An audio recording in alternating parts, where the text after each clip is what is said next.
One comment on my YouTube channel took me down this rabbit hole when Tariq wrote hololive Vtubers, and I had no idea who they were. So of course the wackida in me took over, and one Google search led to this.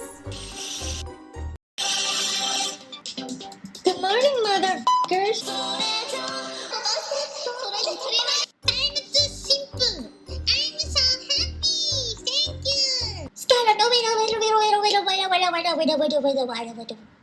I'm a scat mom.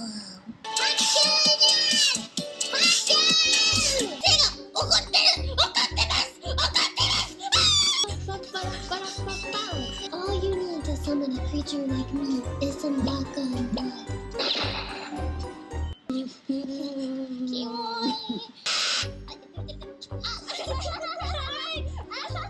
Like a Kid and Coco Feet compilation. What the fuck is a feet compilation? I'm done. Thank you, whoever.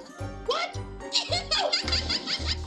I could not believe that this existed, and not that it just existed, that it was this popular. I mean, come on, look at these numbers. I can't help not think that what is this scene? And is this the future for everyone? So we all know that live streaming is huge, especially if you're watching a gamer or a personality. But I never would have imagined that the live stream of an animated person would be this huge. 1.3 million people tuned in just to watch her change into her new outfit.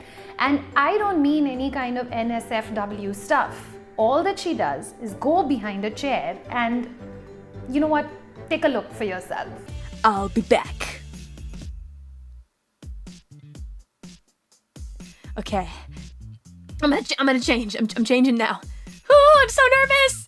緊張してる. Hey, you know what? Whatever floats your boat. But you know what really floats my boat? Is the kind of comments that you guys gave in the last video. I reached out to each and every one of you, and wow, did you guys respond?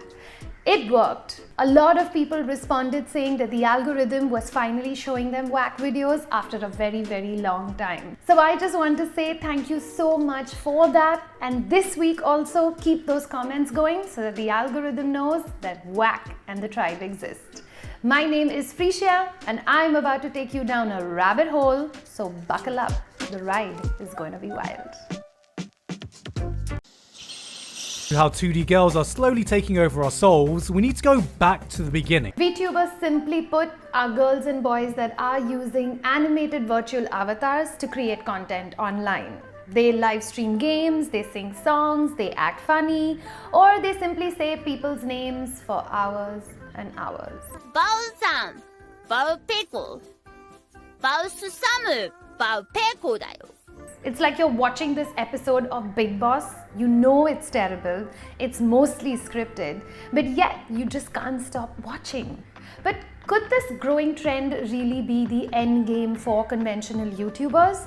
I mean, hey, you do have this very lethal combination of anime girl who is actually live being put together.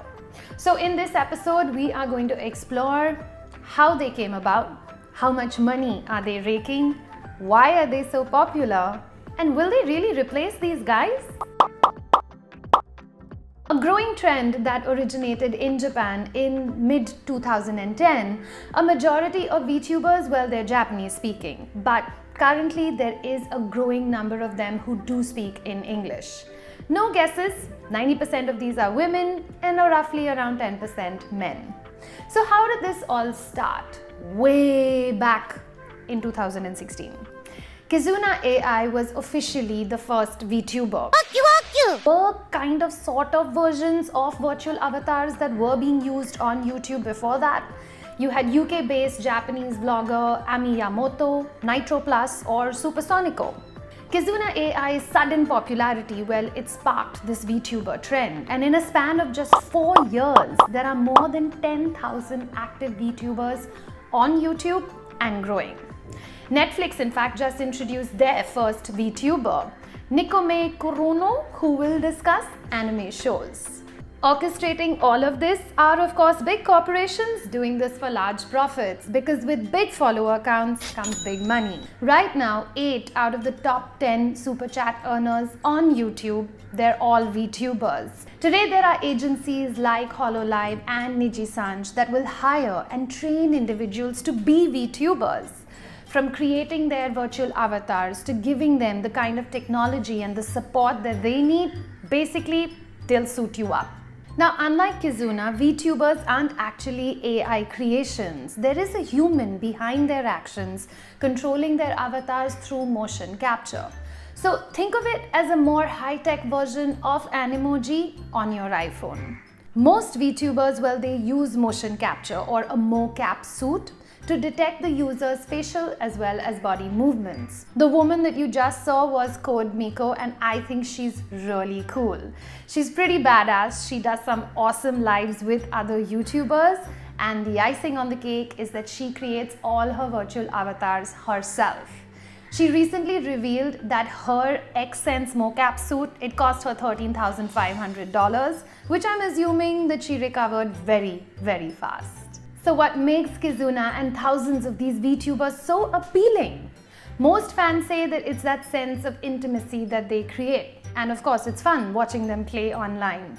Added to this is the fact that unlike other YouTubers, they will never age. The biggest boom in Vtubers was seen during the pandemic. And I guess being in our homes, tucked away from the outside world, people needed to escape reality, and they got sucked into this fun, non-judgmental, entertaining virtual space.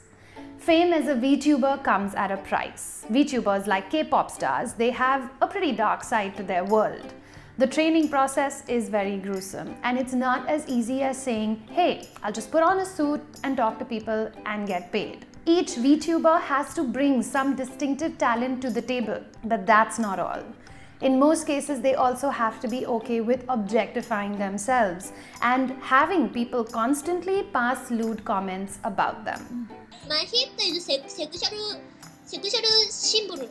In 2018, Kizuna appeared on this program interviewing Japanese Nobel Prize winners. Now that went and sparked a debate on social media over female objectification. In late September 2020, Coco and Akai Hato each mentioned Taiwan on their stream while discussing their YouTube channel's analytics, which listed Taiwan as a country. Now their comments sparked outrage amongst their viewers in mainland China, and each of them received a 3-week suspension. Ultimately, hololive China announced that all their girls would graduate, which politely means retire, or in reality, pull the plug on them. So the big question is that will they replace YouTubers? No, they won't, but they definitely will keep increasing. I wouldn't be surprised if we see a boom of these guys in India very soon. Carrie Minati suddenly competing with a cute anime girl who is smart, funny, and loves gaming? Now that's a lethal combination. A political VTuber who can say whatever he or she feels like without being attacked when they go out in public. The possibilities are endless, but the only thing that is certain is that the future is very exciting. I'd love to hear from each and every one of you in that comment section below. Don't forget to also come in and please support my Patreon, because your support means a lot to me and my team in creating content just for you. I'll catch you guys again very, very soon. Ciao!